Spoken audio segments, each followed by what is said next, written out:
Kalian percaya kalau ada tempat yang terlihat biasa, tapi menyimpan rahasia kelam yang bahkan tidak boleh disebutkan namanya?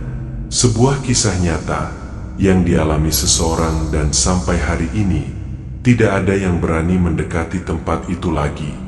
Jadi, matikan lampu kalian sekarang, pakai headset dan siapkan diri kalian karena cerita ini bisa saja terjadi di sekitarmu.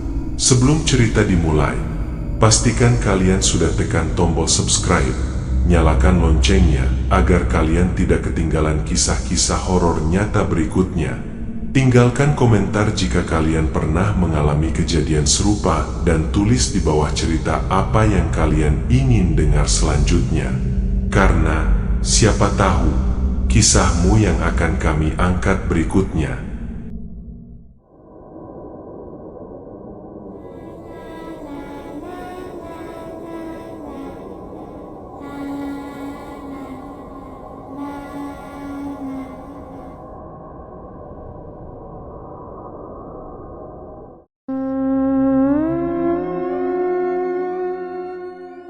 Namaku Raka, umurku 27 tahun.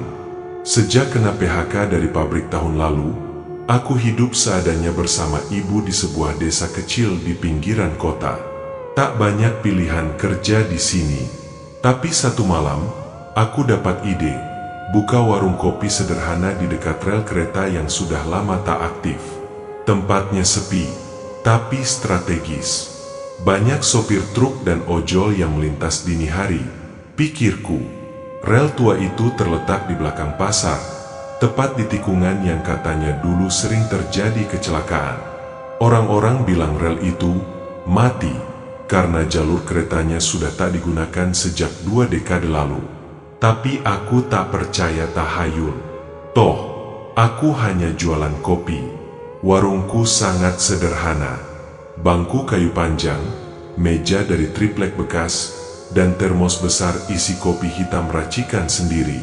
Pertama kali buka, hanya 1-2 orang lewat. Tapi anehnya, saat jam menunjukkan pukul 12 malam, warungku mulai ramai. Pelanggan berdatangan diam-diam. Tak ada motor, tak ada suara langkah kaki. Tahu-tahu mereka sudah duduk saja di bangku. Yang pertama datang adalah lelaki tua berpakaian jas lusuh. Ia hanya memesan 1 kopi hitam tanpa gula. Lalu menyusul 2 wanita muda, kembar, rambutnya panjang, wajahnya pucat.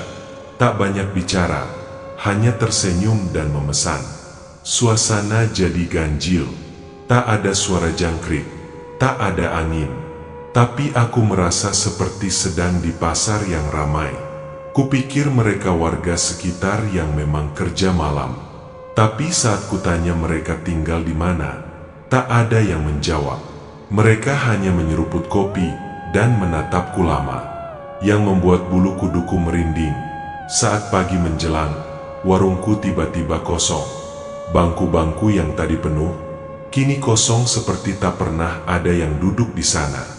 Bahkan gelas-gelas kopinya pun hilang. Uang pembayaran tergeletak di laci, tapi anehnya semua dalam bentuk uang lama. Receh kuno. Ada uang kertas bergambar Soekarno yang sudah robek di ujungnya. Kupikir ini hanya mimpi karena lelah. Tapi malam berikutnya, mereka datang lagi. Lebih banyak, tanpa suara. Hanya duduk dan menatapku. Tetangga sebelah, Pak Narto, menghampiriku saat aku sedang mengisi ulang termos.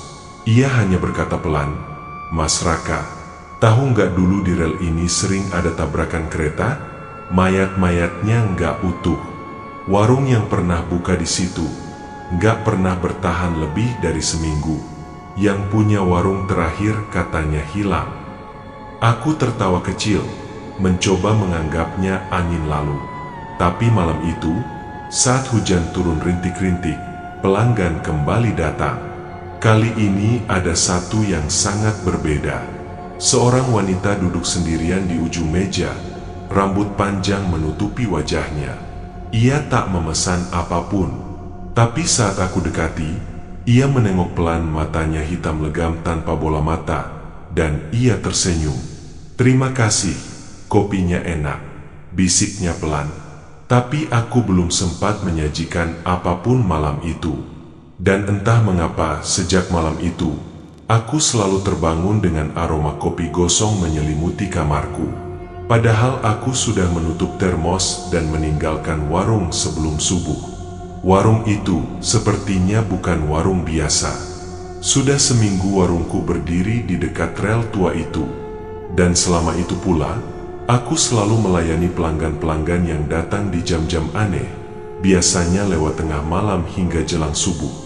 Siangnya, warungku sepi, tak ada siapapun yang datang, bahkan sekadar bertanya harga. Yang lebih membuatku bertanya-tanya, pelanggan yang datang malam selalu berpakaian aneh, bukan seperti pekerja malam biasa. Beberapa dari mereka mengenakan jas model lama, kebaya lusuh, dan topi-topi ala tahun 70-an. Bahkan, aku sempat melihat satu pria dengan celana cutbray dan jaket jeans belel yang bau apak. Ia merokok diam-diam sambil memesan kopi hitam. Tangannya gemetar, dan wajahnya kosong. Aku mulai merasa ada yang tidak beres. Suatu malam, aku memperhatikan dua pelanggan wanita yang selalu datang bersama. Mereka duduk berdampingan, berbicara sangat pelan hingga nyaris seperti bisikan. Mereka selalu memesan kopi susu panas. Wajah mereka pucat, dan senyum mereka tak pernah berubah dari malam ke malam, seolah dibekukan di tempat yang sama. Aku mencoba memberanikan diri menyapa. "Mbak Yu, sering kesini, ya?" tanyaku sambil tersenyum canggung. Salah satu dari mereka menoleh. Wajahnya cantik, tapi ada sesuatu yang ganjil, seperti foto lawas yang dipaksakan hidup. Kulitnya terlalu putih, matanya terlalu mengilap, dan pipinya robek sedikit hingga menyentuh sudut bibir. Ia tersenyum. "Kami suka aromanya, aroma darah yang samar di kopi ini." Aku tercekat. Maksudnya? Ia tidak menjawab, hanya kembali menunduk, menyeruput kopi, dan menghilang begitu saja ketika aku menoleh sebentar untuk mengambil termos baru. Kursi yang mereka duduki bahkan tidak basah sama sekali, padahal saat itu gerimis membasahi seluruh area. Keesokan paginya, aku mencoba mencari tahu. Aku pergi ke rumah Pak Narto, tetangga yang pernah memperingatkanku. Ia tampak ragu ketika kubuka percakapan soal pelanggan-pelanggan malamku. Apa Mas Raka sempat melihat dua perempuan kembar, rambut panjang, baju kuning dan hijau? Aku mengangguk cepat. "Iya, mereka sering ke warung." "Kenapa?" Pak Narto menghela napas panjang. "Mereka korban tabrakan kereta 1987. Dulu mereka jualan kue di pinggir rel. Suatu malam, kereta tergelincir dan menabrak lapak mereka. Mayatnya ditemukan terpental, satu kepalanya hancur, yang satu lagi pipinya robek parah." Tubuhku langsung dingin. Aku bahkan bisa merasakan kopi yang baru saja kuminum seolah berubah jadi es dalam perut.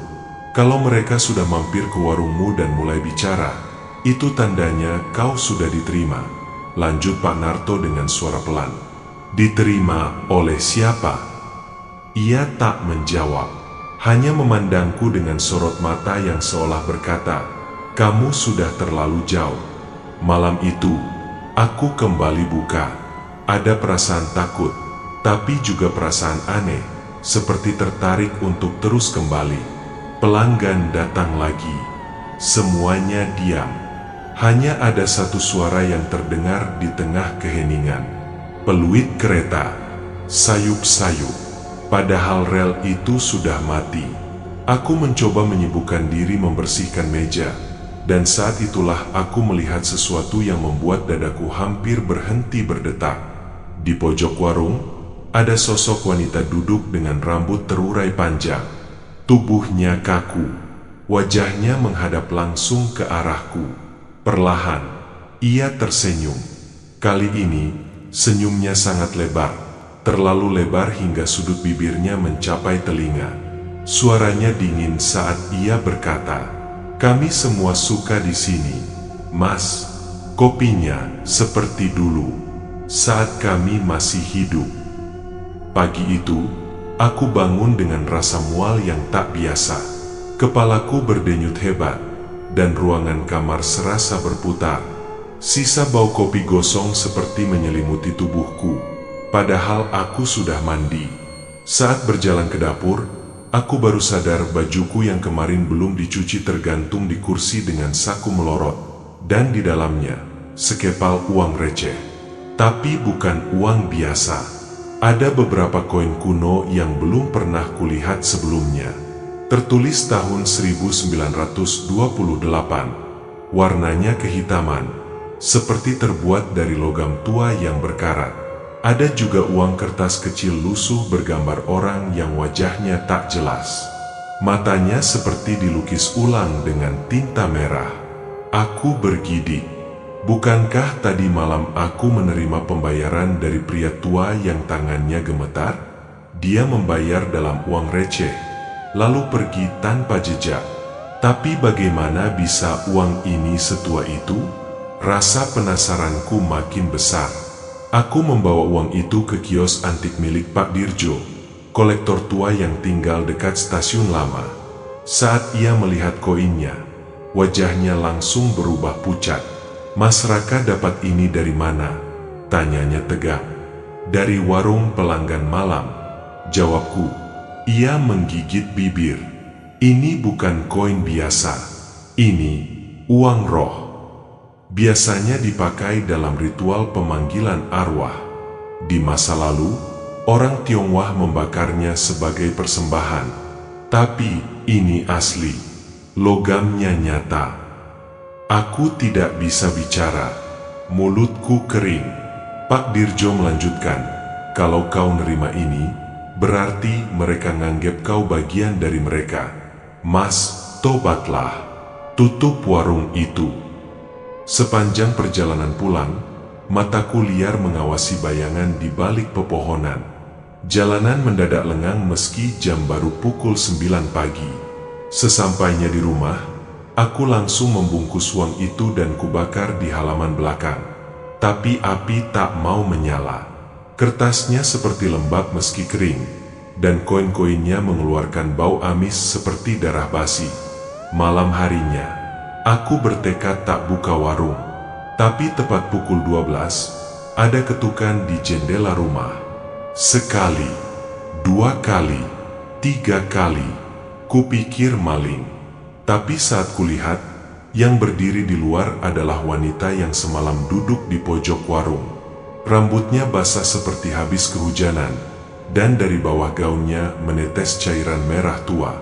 "Mas Raka, kenapa warungnya tutup?" Suaranya lembut, tapi menyeramkan. Aku berlari ke belakang, mengunci semua pintu, menyalakan lampu.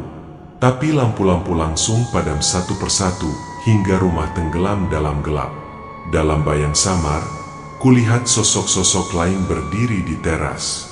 Mereka semua pelanggan tetap warungku. Wajah mereka kini lebih jelas. Kulitnya rusak, tubuhnya tak lengkap, dan sebagian dari mereka mengeluarkan suara tangisan. Tiba-tiba ada suara berbisik dari belakang telingaku. Bukan dari satu suara, tapi banyak. "Kau harus kembali. Kopi kami belum selesai. Kami lapar, Raka." Saat kuputar tubuhku, tidak ada siapa-siapa. Tapi dari sudut kamar, kulihat asap mengepul perlahan dan aroma kopi hangus kembali memenuhi udara. Esok malamnya, tanpa sadar, aku kembali membuka warung. Entah kenapa, tubuhku bergerak sendiri. Kakiku melangkah ke lokasi itu. Saat sadar, aku sudah menyalakan kompor dan menata gelas. Dan seperti biasa, pelanggan kembali datang. Tapi kali ini, mereka tidak hanya menyeruput kopi. Salah satu dari mereka, pria muda berpakaian seperti pelajar tahun 60-an, menyodorkan sebuah amplop coklat tua kepadaku. "Ini dari yang di bawah."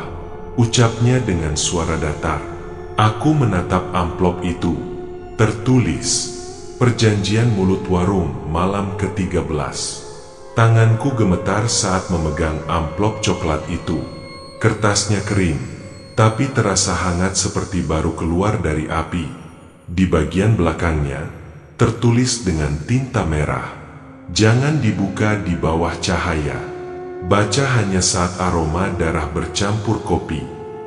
Aku tak tahu maksudnya, tapi rasa penasaran dan ketakutan mencampur menjadi satu.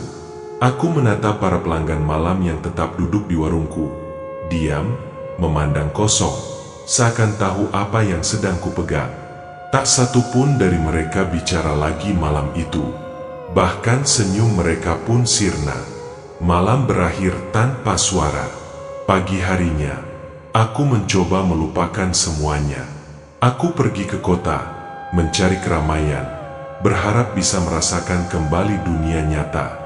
Tapi seaneh-anehnya dunia malamku, dunia siang ini justru terasa lebih asing.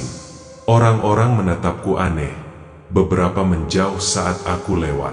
Seorang anak kecil bahkan menangis ketika bersimpangan jalan denganku. Ada orang hitam di belakangnya," serunya menunjukku. Tapi ibunya tak melihat apapun. Aku menoleh ke belakang. Kosong. Tapi punggungku terasa berat. Seperti ada yang menempel dan menolak dilepas. Malam itu, aku kembali ke warung. Entah kenapa, aku tidak bisa melawan. Tubuhku bergerak sendiri. Tanganku menyiapkan air, memanaskan kopi, mengelap meja. Semua berjalan seperti ritual yang telah terpatri dalam dagingku. Jam menunjuk pukul 00.13 saat aroma aneh menyeruak. Kopi yang kuseduh mendadak berubah bau. Bukan lagi harum khas Robusta, tapi ada aroma amis, seperti darah segar yang baru menetes dari luka terbuka. Aku terdiam. Kata-kata di belakang amplop itu terngiang. Baca hanya saat aroma darah bercampur kopi. Dengan tangan gemetar, aku membuka amplop itu. Isinya satu lembar kertas, lusuh dan tua, ditulis tangan dengan tinta yang telah memudar menjadi kecoklatan. Tertulis, Perjanjian Mulut Warung malam ke-13. Kami yang berada di seberang rel, kami yang tak selesai hidupnya, kami yang haus dan lapar akan pengakuan, menjadikan engkau, pemilik warung ini, sebagai jembatan. Setiap malam, engkau akan menyuguhkan kehangatan kepada mereka yang tak bisa lagi mencicipi. Sebagai imbalan, kami akan memberikan apa yang tak dimiliki manusia biasa: kemakmuran, uang yang tak pernah habis, warung yang tak pernah sepi, tapi juga tidur yang tak nyenyak, bayangan yang mengikuti, dan akhir yang hanya bisa ditentukan dari bawah tanah. Jika pada malam ke-13 engkau menolak, maka kedamaian tidak akan kau temui. Bahkan setelah tubuhmu menyatu dengan tanah, tanda tangani dengan darah, atau biarkan mereka mengambil jiwamu tanpa harga. Aku hampir muntah membaca isi perjanjian itu. Tapi sebelum aku bisa berpikir lebih jauh, aku merasakan gigitan panas di jari telunjukku. Darah menetes ke meja dan ke kertas. Aku tidak sengaja menjatuhkan setetes darah ke perjanjian itu. Tinta merah di surat itu mulai menyala, perlahan menyerap darahku seperti kertas haus. Dari dalam hutan di balik rel, terdengar jeritan panjang. Dan dari warung, satu persatu pelanggan bangkit dari duduknya, membungkuk ke arahku, lalu hilang dalam kabut. Aku sudah terlalu jauh. Malam ke-13 tinggal 3 hari lagi. Dan mulai malam itu, sesuatu yang lebih mengerikan mulai muncul. Bukan hanya arwah, tapi penunggu dari balik tanah. 3 hari sebelum malam ke-13, suasana di warung mulai berubah. Bukan hanya pelanggan yang datang dengan tubuh rusak dan wajah pucat. Sekarang, tanah di sekitar warung mulai bernapas. Aku tidak sedang berhalusinasi. Setiap kali aku duduk di kursi panjang dekat dapur, aku mendengar suara pelan dari bawah tanah. Bukan gemuruh kereta, tapi seperti dengusan hewan besar. Kadang disusul getaran halus, meja bergetar, gelas bergeser, dan kopi di dalamnya membentuk riak kecil. Awalnya kupikir mungkin pipa air pecah di bawah tanah. Tapi ketika kubuka lantai papan belakang warung, aku melihat tanah merah yang menggembung perlahan, lalu kempis, lalu menggembung lagi. Seolah ada sesuatu yang tidur di bawah sana. Sesuatu yang sedang menarik napas. Hari berikutnya, seekor kucing hitam datang ke warung. Badannya kurus, bulunya kusut, dan salah satu matanya hilang. Tapi yang membuatku bergidik adalah suara kucing itu. Bukan suara mengeong biasa. Ia berdiri di dekat tungku api, menatapku, lalu berkata dengan suara manusia yang parau, "Mereka sudah bangun. Kau tak bisa lari. 3 malam lagi, semuanya akan terbuka." Aku menjatuhkan gelas yang sedang kupoles. Kaca pecah menghantam kakiku, tapi rasa sakitnya tak terasa dibanding ngeri yang menggerayangi tulang belakangku. Kucing itu berlari keluar warung dan menghilang di balik rel. Malam itu, pelanggan yang datang hanya 1 orang, tapi tubuhnya aneh, seperti tak punya tulang. Ia duduk meringkuk seperti kain basah di atas bangku. Tubuhnya bergerak-gerak sendiri, seolah ada sesuatu yang hidup di balik kulitnya. Saat kusajikan kopi, dia mendekat dan berbisik, "Mereka cemburu padamu. Kau masih hidup. Mereka tidak." Tangannya meraih gelasku, lalu mengusap bagian bawahnya, meninggalkan jejak jari yang melepuh di kayu meja. "Ada yang lebih besar dari kami di bawah tanah," katanya. "Dan dia lapar, sangat lapar." Aku tak berani bertanya lebih lanjut. Sosok itu perlahan mencair di bangkunya, meninggalkan cairan hitam yang langsung terserap lantai kayu, seolah dia tak pernah ada. Keesokan harinya, di halaman belakang warung, aku menemukan lingkaran batu yang belum pernah kulihat sebelumnya. Di tengahnya, ada tulang belulang kecil, seperti milik binatang, tersusun membentuk simbol aneh. Aku menyadari, tanah itu bukan hanya bernapas, tanah itu sedang menumbuhkan sesuatu. Saat mencoba membongkar batu-batu itu, aku menemukan benda keras di dalam tanah. Kubongkar pelan-pelan, dan kutarik keluar benda itu. Topeng kayu tua, dengan ukiran wajah tertawa, tapi matanya menangis. Begitu topeng itu keluar dari tanah, udara di sekelilingku berubah. Angin mendesir meski tak ada pohon, dan dari arah rel terdengar suara langkah kaki, bukan 1 atau 2, tapi puluhan. Aku berlari ke dalam rumah, membanting pintu, menutup jendela, tapi dari sela-sela kaca, aku melihat mereka datang. Barisan manusia dengan pakaian usang, wajah tertutup kabut, dan suara serempak. 3, 2, 1, perjanjian akan sempurna. Dan malam itu, aku bermimpi buruk. Dalam mimpiku, aku duduk di kursi warung, dan dari tanah yang retak, muncul tangan-tangan hangus yang menarikku ke bawah. Seseorang berbisik di telingaku, "Kau adalah tuan rumah terakhir. Setelah kau, tak ada lagi perantara, karena gerbang akan terbuka lebar." Aku terbangun dengan nafas terengah, baju basah oleh keringat, tapi di tanganku tergenggam erat koin tua tahun 1928. Padahal aku sudah membakarnya. Aku tak bisa tidur lagi setelah malam itu. Setiap kali memejamkan mata, bayangan tangan-tangan hangus itu kembali. Bahkan suara mereka, serempak dan berat, terus terngiang di kepalaku. Perjanjian akan sempurna.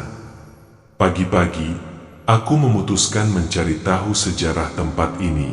Aku tak bisa terus-terusan menjadi tuan rumah untuk para arwah yang tak kupahami. Aku butuh jawaban, dan satu-satunya tempat yang terlintas di kepalaku adalah makam tua di balik bukit kecil, sekitar 1 kilometer dari rel. Di sana tinggal seorang lelaki tua bernama Mbah Gondo, penjaga makam sejak zaman penjajahan. Orang-orang bilang dia sudah pikun, tapi masih hafal nama-nama yang sudah dikuburkan sejak Belanda meninggalkan tanah ini. Aku temui dia di gubuk kecilnya di pinggir kompleks makam. Dia duduk di kursi bambu, memandangi nisan-nisan seolah sedang bercakap dengan mereka. "Mbah," sapaku pelan. "Saya Raka, pemilik warung kopi di dekat rel. Saya mau tanya soal tempat itu." Mbah Gondo memalingkan wajahnya.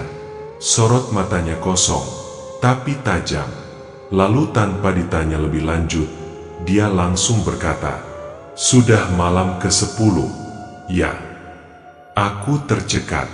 Bagaimana dia tahu? Dia bangkit perlahan, mengambil sebuah tongkat, lalu mengajakku masuk ke dalam rumah kecilnya. Di dindingnya tergantung foto-foto hitam putih, lukisan-lukisan aneh, dan sebuah peta tua yang menggambarkan jalur rel zaman Belanda. Ia menunjuk sebuah titik di dekat rel. Dulu di situ bukan warung, tapi pos pengasingan. "Apa maksudnya, Mbah?" "Tempat di mana orang-orang yang dihukum mati disimpan sebelum dilempar ke rel. Mereka disebut tumbal tanah besi, untuk menjaga rel agar tidak retak dan tidak dimakan waktu." Aku merinding. Mbah Gondo melanjutkan ceritanya. Konon, Belanda menggali tanah di sana sampai dalam sekali. Mereka temukan sesuatu, makhluk, leluhur tua dari zaman sebelum manusia. Tidak bisa mati, hanya bisa dikurung. Tapi untuk menjaga agar makhluk itu tetap tidur, harus ada perantara, seseorang yang mendirikan tempat di atasnya, dan bersedia memberi makan arwah yang terus berkeliaran. Warungmu, itu bukan kebetulan. Kau bukan pemilik pertama, tapi bisa jadi yang terakhir. Aku duduk lemas. Nafasku sesak. Kenapa saya?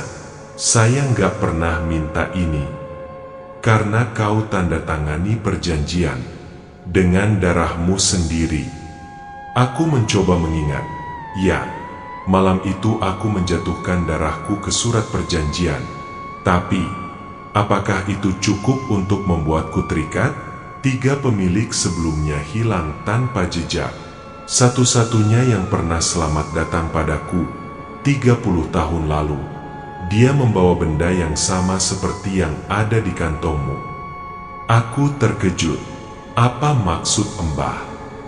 Mbah Gondo mengisyaratkan agar aku merogoh kantong jaketku. Tangan gemetar. Aku menyelup. Dan topeng kayu itu, aku tak pernah ingat membawanya. Tapi kini ada di kantongku, utuh, dengan tatapan mata tertawa menangis yang sama. Mbah Gondo berkata lirih, "Itu adalah kunci dan gerbang. Saat malam ke-13 datang, topeng itu akan menuntunmu ke pusat tanah. Di sana, makhluk itu menunggu. Ia akan bangkit, atau kau menjadi tumbalnya." Aku ingin menjerit, ingin lari, tapi tubuhku terasa berat, seperti dijerat oleh takdir yang tak bisa aku tolak. Sebelum aku pergi, Mbah Gondo memberiku sebatang lilin merah dan secari kertas. "Kalau kau ingin bertahan, bakar ini tepat saat tengah malam, di depan warung. Jangan terlambat sedetik pun." Aku menggenggam benda-benda itu erat. Entah kenapa, aku tahu malam berikutnya akan lebih gelap dari malam-malam sebelumnya. Dan saat aku kembali ke warung, tanah di dekat rel sudah retak. Dari celahnya, asap hitam tipis mulai keluar. Malam ke-11. Aku menatap lilin merah pemberian Mbah Gondo, lalu secari kertas bertuliskan aksara kuno yang bahkan tak bisa kubaca. Hanya satu petunjuk yang dia berikan, bakar tepat tengah malam.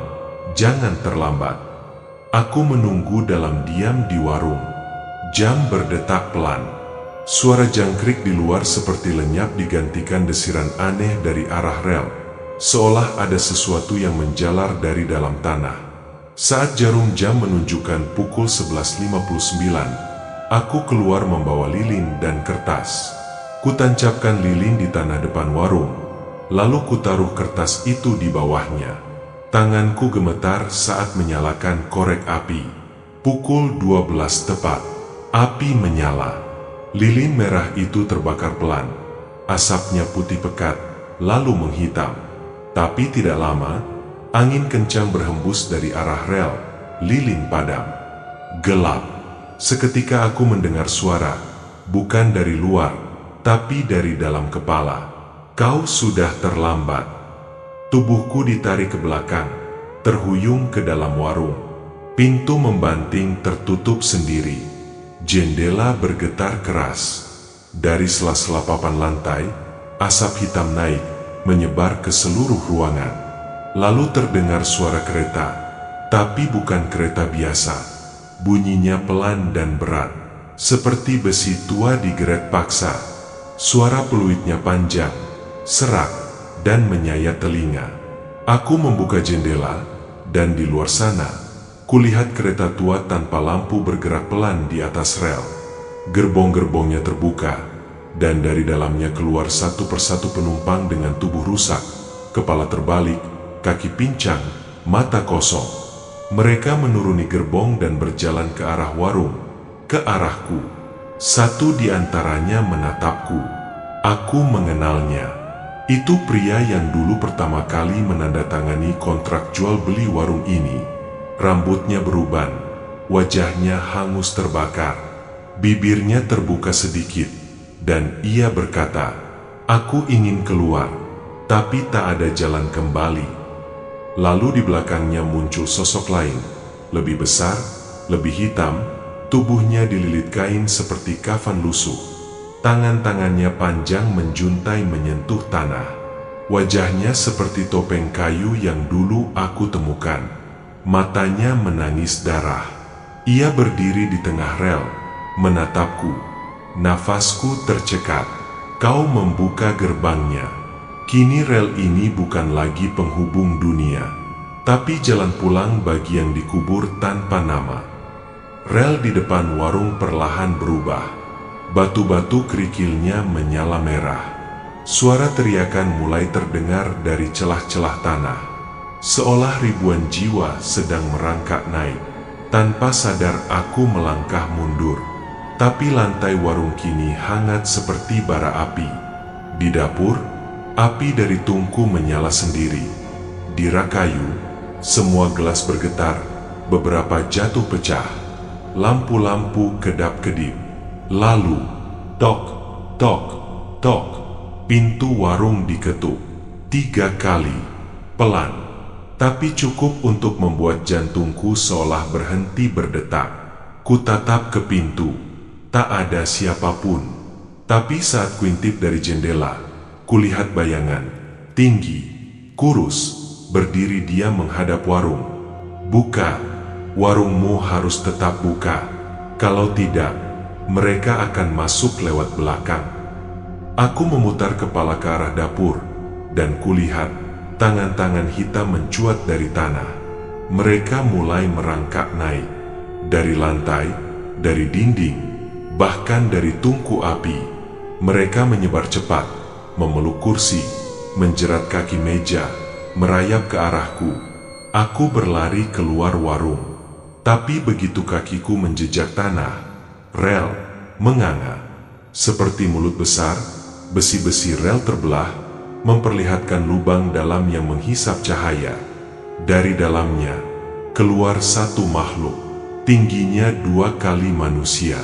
Kulitnya seperti arang terbakar, matanya kosong, tapi suaranya, suara ribuan orang menangis bersamaan, menggetarkan dadaku.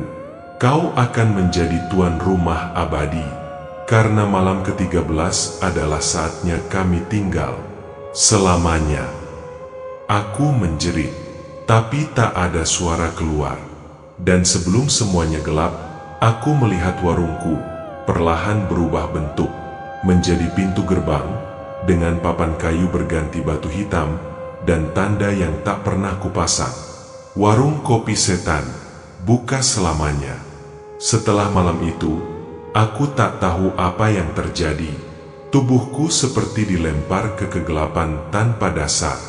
Tak ada suara, tak ada cahaya, hanya bisikan samar dari jiwa-jiwa yang menggema di telinga.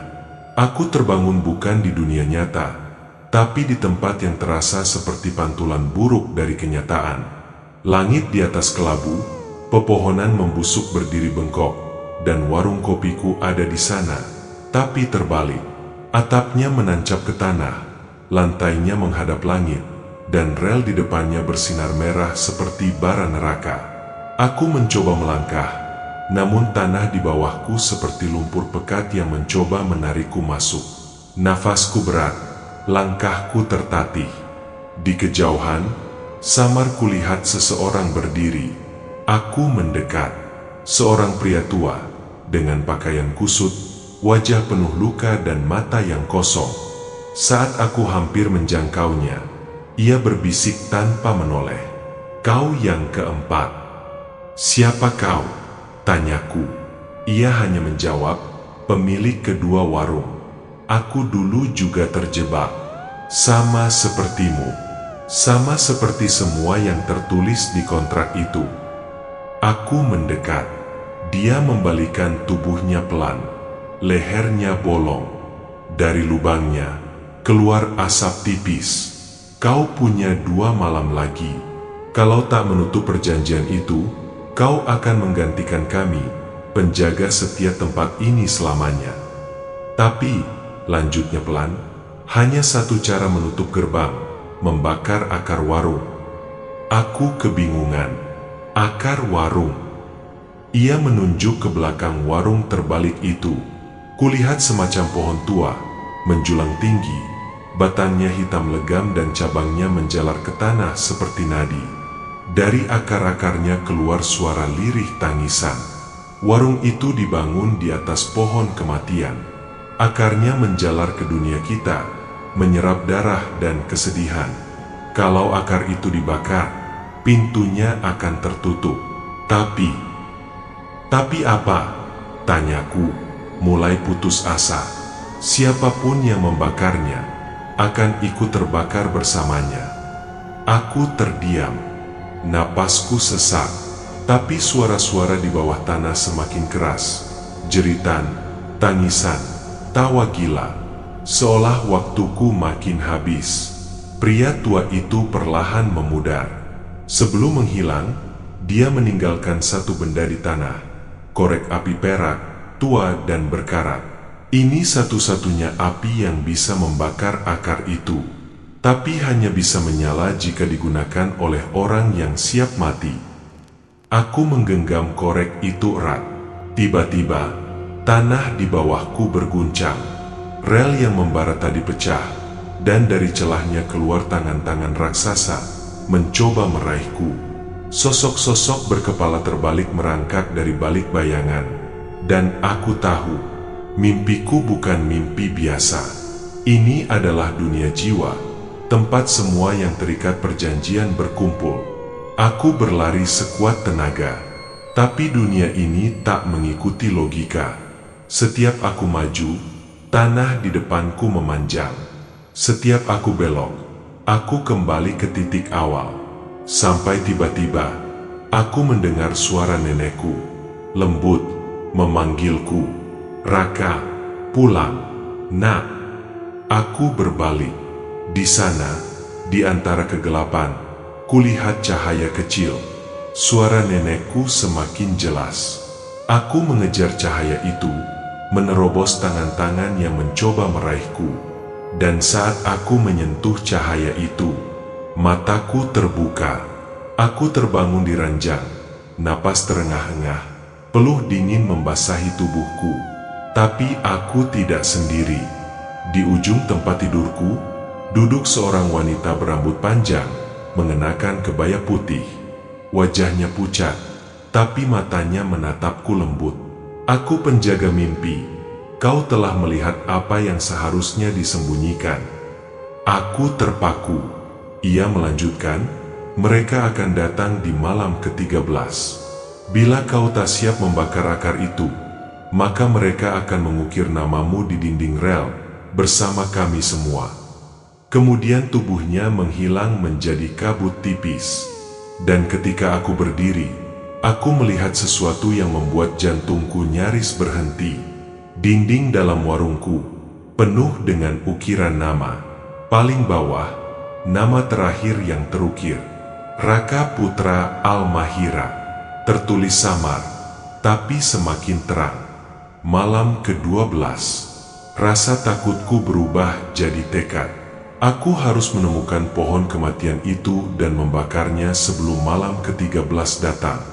Namun, waktu terasa semakin berat. Seolah-olah rel dan tanah di sekitar warung telah menjadi makhluk hidup yang menolak keberadaanku. Aku keluar dari rumah saat hujan gerimis turun pelan. Angin malam berhembus dingin dan menyelinap di balik jaketku. Langkahku menuju rel yang selama ini menjadi saksi bisu kutukanku. Di sana, rel bersinar samar, menyisakan kilatan merah di antara kerikil-kerikil hitam. Aku mulai menggali di sisi rel, berharap menemukan akar pohon yang disebutkan pria tua dalam mimpi itu. Namun, anehnya, tanah di sekitar rel terasa keras, seperti batu. Sekop yang kugunakan berulang kali terpental, tak mampu menembus tanah. Semakin aku berusaha, semakin suara-suara aneh muncul di telingaku. Bisikan samar mengulang kata-kata yang membuat darahku dingin. Jangan buka, jangan ganggu. Sebuah bayangan melintas di ujung mataku. Kulihat sosok kecil, seperti anak-anak dengan wajah penuh luka dan mata kosong, berlarian mengelilingi rel. Aku mengejar, tapi mereka menghilang begitu saja, lenyap di balik kabut malam. Menyadari ini bukanlah perjuangan fisik saja, aku mencoba berdoa, memohon kekuatan agar bisa menghadapi segala yang tersembunyi di balik rel ini. Tiba-tiba, suara gaduh terdengar dari arah utara. Dari balik semak belukar, muncul seorang pria tua dengan pakaian lusuh dan tatapan yang tajam. "Kau yang membuka warung itu?" tanyanya dengan suara berat. Aku mengangguk pelan. Pria itu melangkah mendekat. "Aku penjaga terakhir dari pohon kematian itu," katanya sambil menunjuk ke arah rel yang kini mulai bergetar pelan. "Akar itu memang nyata, tapi kau tak akan menemukannya dengan menggali tanah biasa. Kau harus masuk ke dalam kegelapan rel. Hati-hati, karena di sana waktu dan ruang tak berlaku seperti dunia ini." Aku terdiam, lalu bertanya, "Bagaimana caranya?" Pria itu mengeluarkan sebuah botol kecil berisi cairan merah pekat. "Ini darah korban yang pernah terperangkap di sini. Minumlah, dan kau akan masuk ke dunia rel yang tersembunyi. Tapi ingat, itu juga berarti kau akan terikat dengan dunia ini sampai tugasmu selesai." Aku menatap botol itu dengan ragu, tapi pilihan lain tak ada. Dengan napas berat, aku meminum darah itu. Dunia di sekelilingku berubah. Aku terjerembab ke dalam lorong gelap yang penuh dengan bayangan dan suara-suara jeritan yang menusuk hati. Di ujung lorong, kulihat pohon besar dengan akar-akarnya menjalar liar. Daunnya hitam legam, dan batangnya berdarah. Aku tahu inilah pohon kematian yang harus kubakar. Namun, saat aku mencoba menyalakan korek api perak, muncul sosok hitam besar dengan mata merah menyala, menghalangi jalanku. "Siapa berani membakar akar kami?" Suaranya menggelegar, membuat tanah bergetar. Aku merasakan getaran ketakutan yang luar biasa. Namun, tekadku lebih kuat. Aku berteriak, menyalakan korek api, dan api itu menyala biru menyala. Pertarungan di antara kami pun dimulai. Aku berdiri berhadapan dengan makhluk raksasa itu. Tubuhnya berkilat hitam seperti arang yang terbakar. Matanya merah menyala, membakar kegelapan di sekeliling pohon kematian. Suara gemuruhnya mengguncang tanah dan udara, seolah seluruh dunia ikut bergetar. Kau tak akan membakar akar kami, manusia bodoh. Geramnya dengan suara menggeram seperti petir. Aku menggenggam korek api perak dengan erat.